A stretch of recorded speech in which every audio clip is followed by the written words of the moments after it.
सह नो भुनक्तु सह वीर्यं करवावहै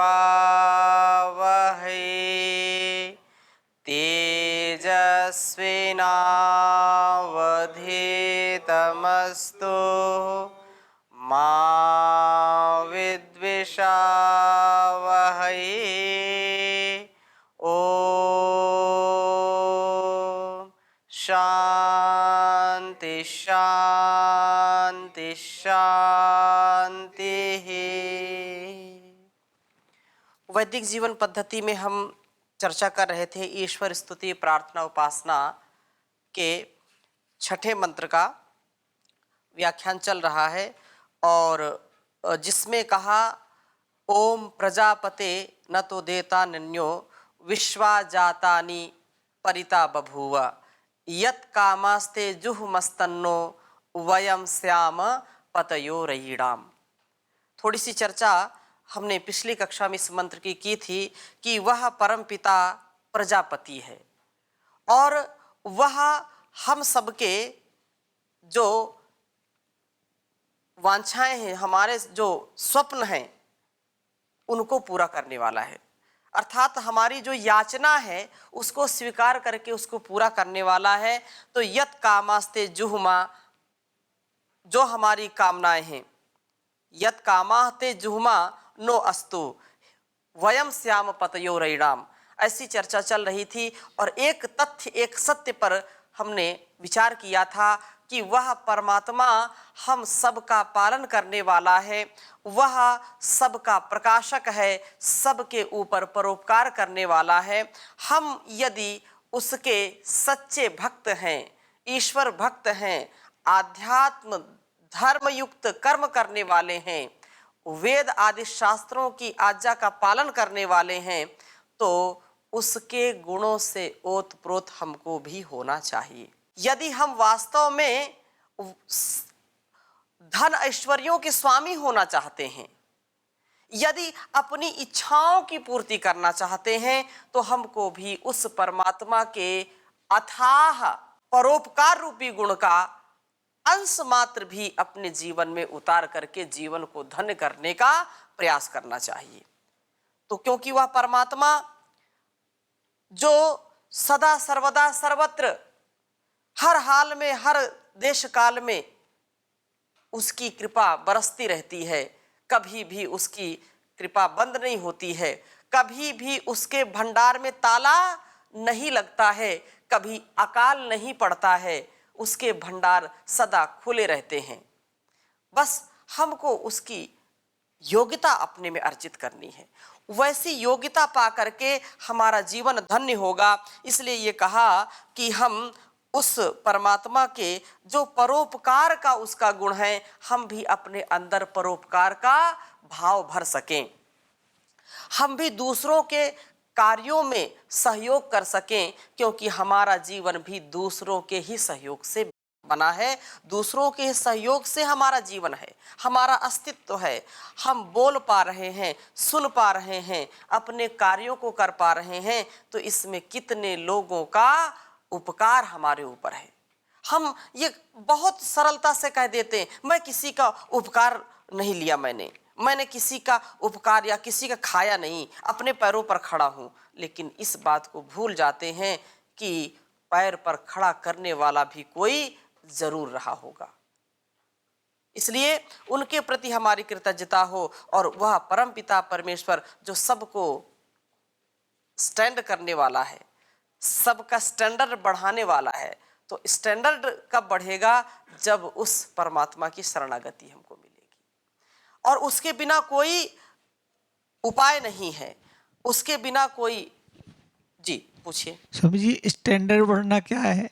स्टैंडर्ड बढ़ने का तात्पर्य, अब ये अंग्रेजी शब्द है, स्टैंड होते हैं का मतलब क्या है? हम स्वयं सेल्फ डिपेंड होते हैं, स्वयं अपने प्रकाशक स्वयं बनते हैं। स्टैंडर्ड बढ़ने का तात्पर्य मेरा आशय ये है कि उसका दिव्य जीवन हो जाता है, दिव्य उसका विचार हो जाता है, दिव्य दृष्टि हो जाती है, उसका संपूर्ण जीवन ही दिव्यता का पुंज हो जाता है, जिससे वह सबसे ऊपर उठ जाता है। अर्थात जो जन सामान्य लोक के लोग जो विषयों में आसक्त होते हैं, वो आसक्ति में नहीं फंसता है, लोक में रहेगा, लेकिन ऐसा स्टैंडर्ड बढ़ जाता है जैसे कमल का फूल पानी में रहते हुए भी, कीचड़ में रहते हुए भी उससे ऊपर ही रहता है, उसमें वो फंसता नहीं है, इसलिए उसका स्टैंडर्ड बढ़ जाता है। आजकल लोग स्टैंडर्ड बढ़ने का गलत अर्थ लगा लेते हैं, तो वो गलत अर्थ नहीं है। Divine standard, Divine life. Divine thoughts, divine life life, इसलिए ये जरूर है हमारे समष्टि के कल्याण के लिए जीने लगता समष्टि के कल्याण। व्यष्टि से उत्थान, व्यष्टि का जब उत्थान होता है तो समष्टि के लिए ही होता है, और उसका व्यष्टि का पतन हुआ।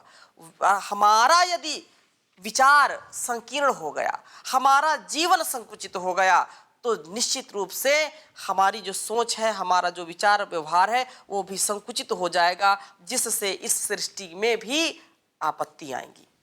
आज जो प्रलय चारों ओर हो रही है, वो हमारी संकुचित विचारधारा का परिणाम है।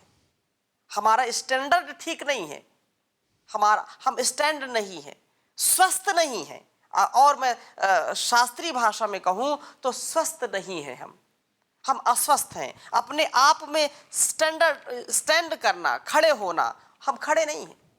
हम दूसरों के खून को चूस रहे हैं। हाँ, मतलब ये कि अपने गुणवत्ता को बढ़ाने के लिए, झूठी गुणवत्ता को बढ़ाने के लिए, दूसरों के दमन के लिए, दूसरों के जो है दूसरों के ऊपर शासन करने के लिए, दूसरों के ऊपर अत्याचार करने के लिए हम बहुत अपने आप को बलशाली समझते हैं, हमारा काम होना चाहिए। तो ये दुर्गति है, ये प्रगति नहीं है, और चारों ओर आज यही दिखाई पड़ रहा है। अध्यात्म के बिना दुर्गति ही होगी, प्रगति नहीं होगी। अध्यात्म हमारे मूल में होगा तो जो परोपकार की बात कही है, वही हमको बढ़ाएगा, और वो परमात्मा की शरणागति से बढ़ेगा, क्योंकि यह रुकने वाला नहीं है। यदि जीवन में जो हम परोपकार, जैसे परमात्मा हमारे ऊपर करता है, परोपकार संसार के ऊपर करता है, तो हमको यदि उसकी शरणागति प्राप्त करनी है तो हमको भी परोपकारी बनना पड़ेगा। भला करेंगे तो भला होगा, और बुरा करेंगे तो बुरा होगा। संसार में 2 दिन के लिए आए हैं और इतना डेरा जमाते हैं कि लगता है पूरा हमारा सब कुछ यही रहेगा। इसलिए हम संसार में रहें, वयम श्याम पतयो रईणाम, धन ऐश्वर्य को स्वामी होवें, लेकिन पुरुषार्थ पूर्वक, ईमानदारी पूर्वक, क्योंकि धर्म के बिना हमारा जीवन सुखमय नहीं हो सकता, और धर्म धन के बिना नहीं चल सकता है। इसलिए धन से धर्म चलता है, और धर्म से हमारे जीवन में सुख मिलता है। कहा कि धन धर्म दोनों एक दूसरे के पूरक हैं। धन कमाना है तो धर्म पूर्वक कमाएं। धन यदि सुखस्य मूलम, सुखस्य मूलम धर्मः, धर्मस्य मूलम अर्थः, आचार्य चाणक्य कहते हैं, और ये लंबी श्रृंखला उन्होंने की। धर्मस्य मूलम अर्थस्य मूलम राज्यम, राज्यस्य मूलम इंद्रियजस्य मूलम विनयः, विनयस्य मूलम वृद्धोपसेवा, वृद्धोपसेवया विज्ञानम, और विज्ञान विनय तो होता है।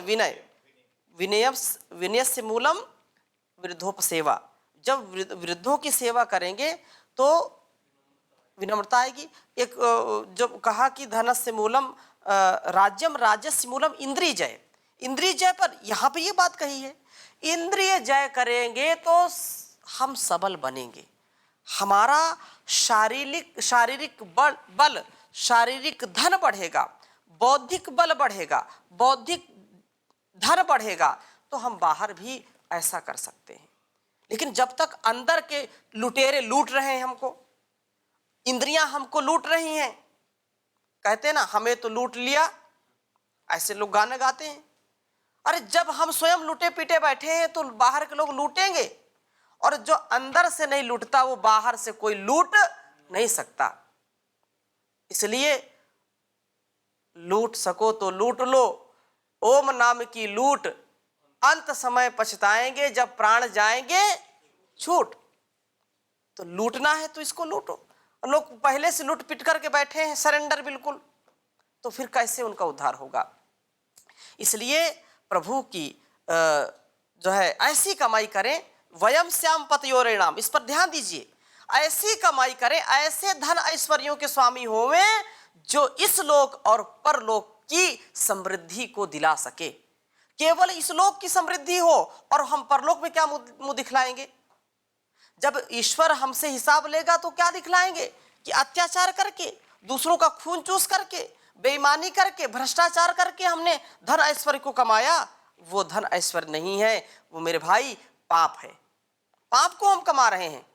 इसलिए कहा कि कमाई का यह धन है, सफर में काम आएगा। प्रभु की याद में घड़ियां जो जीवन की बिताएगा। तस्वाचिका प्रमा तज्जपस तदर्थ भावनम, उस परमात्मा की स्तुति, प्रार्थना, उपासना हम करते जाएं, तब हमारा जीवन सफल बनेगा। और ये हम कह सकते हैं कि यत कामास्ते जुह मस्तन्नो अस्तु वयम श्याम पतयोरेणाम, तभी ये सार्थक होगा।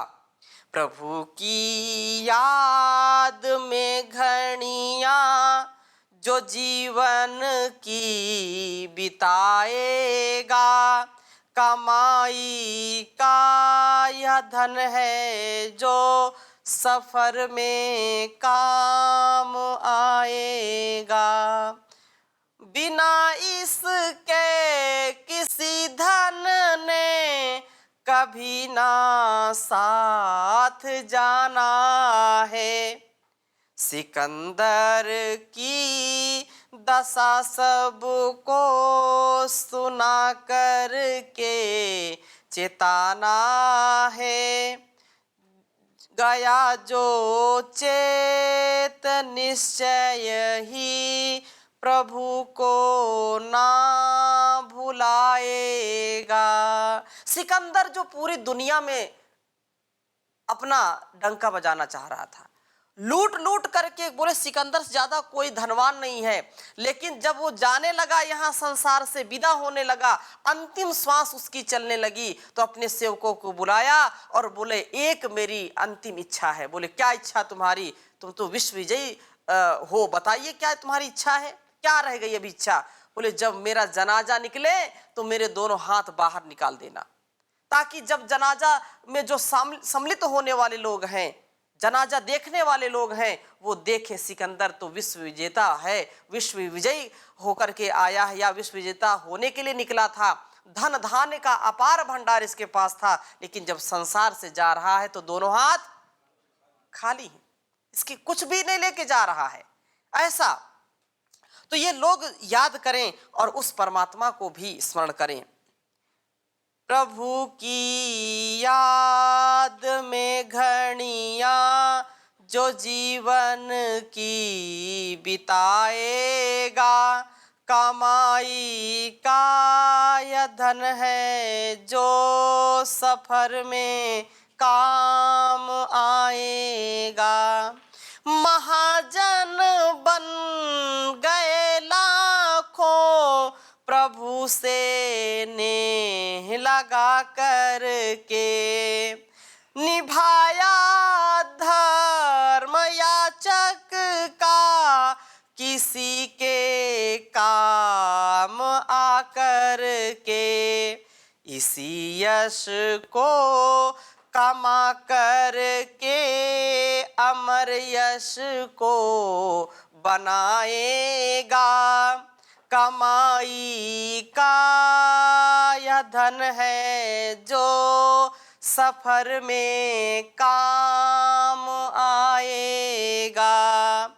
लगा श्वासों की पूंजी को अमर पर साथी के चिंतन में अनोखे काम कर डाले, ऋषि सेवा के जीवन में पढ़ेगा जो ऋषि जीवन, इसी शिक्षा को पाएगा। कमाई का यह धन जो ही सफर में काम आएगा।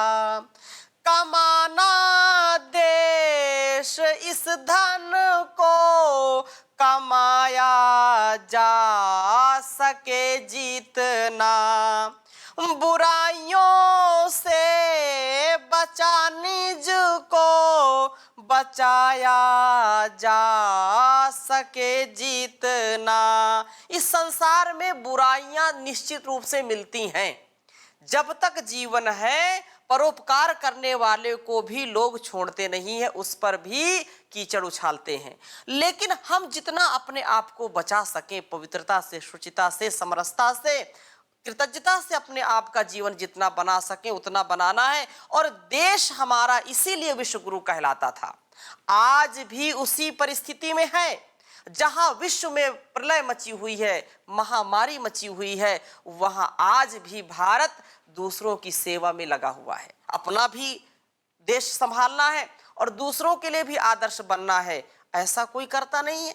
हमारा त्याग, हमारी तपस्या ही हमारी पहचान है। इसलिए कहा, कमाना देश इस धन को कमाया जा सके जीतना, बुराइयों से बचा निज को बचाया जा सके जीतना। विदाई के समय तू भी ऋषि सम मुस्कुराएगा, कमाई का यह धन है जो सफर में काम आएगा। प्रभु की याद में घड़ियां जो जीवन की बिताएगा, कमाई का यह धन है सफर में काम आएगा, सफर में काम आएगा। वास्तव में यही हमारा जीवन है और सच्चा धन वही ले जा सकता है। और तो ये धन जो बाहर का मिलेगा, यही सब धरा का धरा रह जाएगा। धन धरा के बीच ही सारा धरा रह जाएगा। पशु भी बंधे रह जाएंगे जब कूच का वक्त आएगा। पत्नी भी तेरा देगी साथ गृह द्वार तक, मित्र गण मरघट के आगे मुंह नहीं दिखलाएंगे। देह भी तेरी चिता में यूं ही जल भुन जाएगी, बाद में सच्चा सखा तेरा केवल धर्म ही रह जाएगा। तो धर्म पूर्वक अपने आचरण को लगाना है, धर्म पूर्वक अपने कर्तव्य कर्मों को करना है। राष्ट्र धर्म, माता पिता गुरु का धर्म, ये जो हमारा कर्तव्य, हमारा स्वधर्म है, उस परमात्मा के द्वारा दिए गए सामर्थ्य से ही अच्छी प्रकार हम कर सकते हैं। और वो व्यक्ति अंतिम समय भी बिल्कुल परेशान नहीं होता। महर्षि देव दयानंद जी को लोगों ने कितने बार जहर दिए, 17 बार जिस महापुरुष ने जहर पिया और अंतिम समय में इतना कालकूट जैसा विष दे दिया, कांच पीस करके पूरे शरीर से जो है विष निकल रहा है, जगह जगह पर व्रण घाव हो रहे हैं, फिर भी अंतिम समय में जैसा हमने भजन अभी गाया कि वो सच्ची पूंजी है। वयम श्याम पतयो रयिणाम, हम धन ऐश्वर्य के स्वामी होवे। धन ऐश्वर्य का स्वामी, अंदर से जो व्यक्ति ऐश्वर्य से युक्त होता है वही बाहर भी ऐश्वर्य से युक्त होता है। अंतिम समय में भी ईश्वर की स्तुति, प्रार्थना, उपासना कर रहे हैं और चेहरे पर कोई शिकन नहीं, बिल्कुल खिला हुआ चेहरा और प्रसन्न बदन होकर के कह रहे हैं कि हे ईश्वर, तेरी जो है इच्छा पूरी हो, तूने मेरे साथ अच्छी लीला की। ऐसा महापुरुष जिनके जीवन को देख करके हजारों लाखों लोगों ने अपने जीवन को बदल लिया। आज पूरा भारतवर्ष ही नहीं, सारे संसार में जिन्होंने वेदों का डंका बजाया है, पूरे संसार को एक नई दिशा दी, नई दशा बना दी पूरे विश्व की, ऐसे महापुरुषों का जीवन की उनकी सच्ची पूंजी क्या लेकर के आए थे, क्या लेकर के गए हैं। तो हमारा यही सच्चा धन है कि हम ईश्वर के द्वारा दिए गए सामर्थ्य से परोपकारी बने। परोपकारी बनेंगे तो उसकी कृपा का हमको प्रसाद मिलेगा। और इसीलिए कहा कि हम ईश के कृपा से धन वैभव अर्जित करें और उसे तेन त्यक्तेन भुंजीथा की भावना से जिए, उसको प्रयोग में लाएं, ऐसा उपभोग करेंगे। क्योंकि अधिकाधिक भाग परहित कार्यों में लगावें। परोपकारी बनने के साथ साथ हमें ज्ञानोपार्जन से विवेकशील बनना है, सत्यनिष्ठ एवं धर्मनिष्ठ बनना है, संवेदनशील एवं सहनशील बनना है तथा सहृदयी मानव बनना है। इन कामनाओं की पूर्ति से जो है ईश की कृपा के हम पात्र बनेंगे। वही इन सारे गुणों से ही उसके जो है सर्वसा उसका जो संसार की व्यवस्था है उसमें हम अपना योगदान दे सकते हैं। हम कामना पूर्ति में पुरुषार्थ करते हैं तो वह तभी सब जो है फलता है जब प्रभु का अनुग्रह हमारे ऊपर होता है। हम संवेदनशील बने, धर्मनिष्ठ बने, निष्ठा ज्ञान पूर्वक, श्रद्धा पूर्वक, कर्म पूर्वक अपने जीवन को जिए। इसके बिना कोई जो है कार्य हो नहीं सकता है।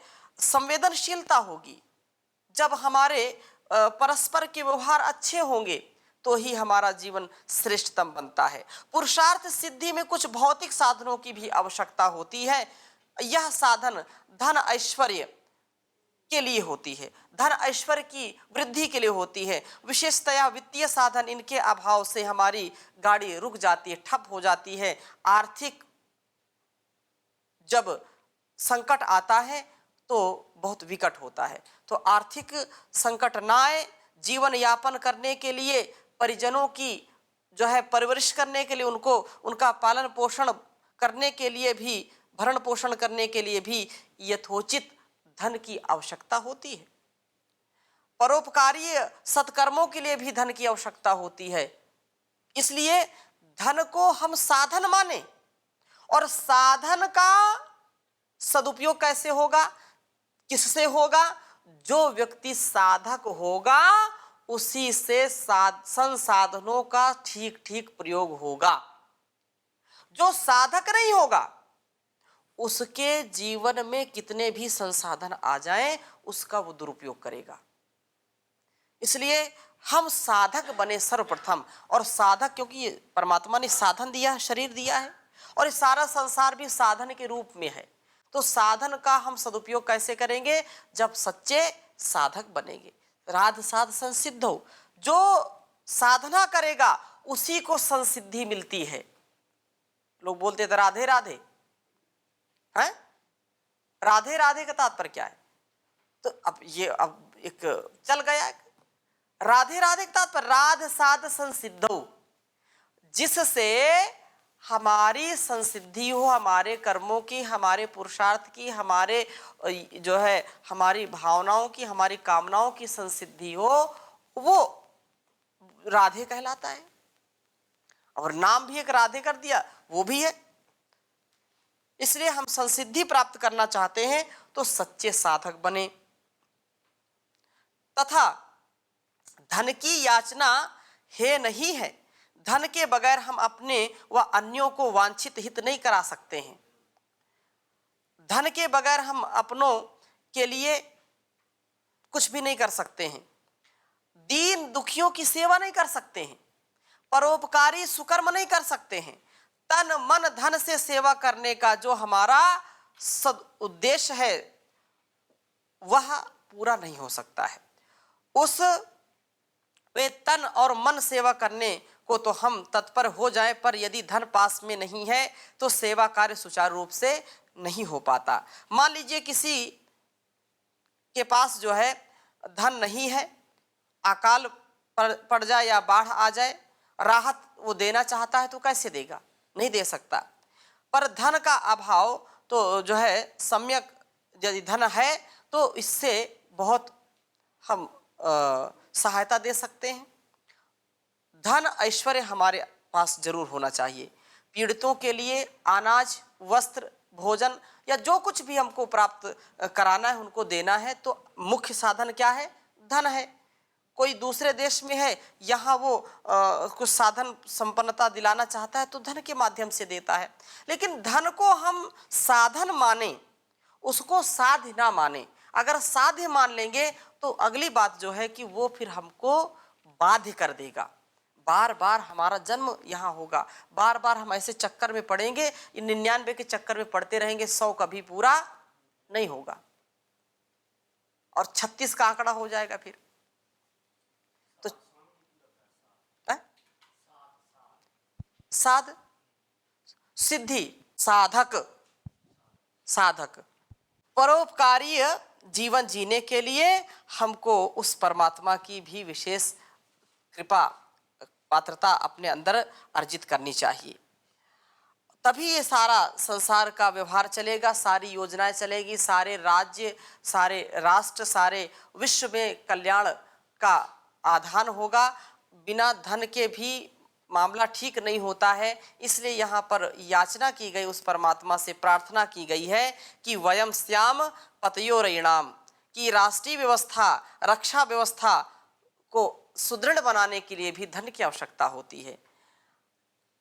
अन्यत्र वेद में भी कई स्थानों पर इसकी प्रार्थना की गई है, जिसकी चर्चा हम अगली कक्षा में करेंगे, क्योंकि अभी समय हो गया है। धन कितना आवश्यक है उसकी चर्चा और धन का सदुपयोग कैसे करें उसकी चर्चा हम अगली कक्षा में करेंगे। ओम शांति शांति शांति।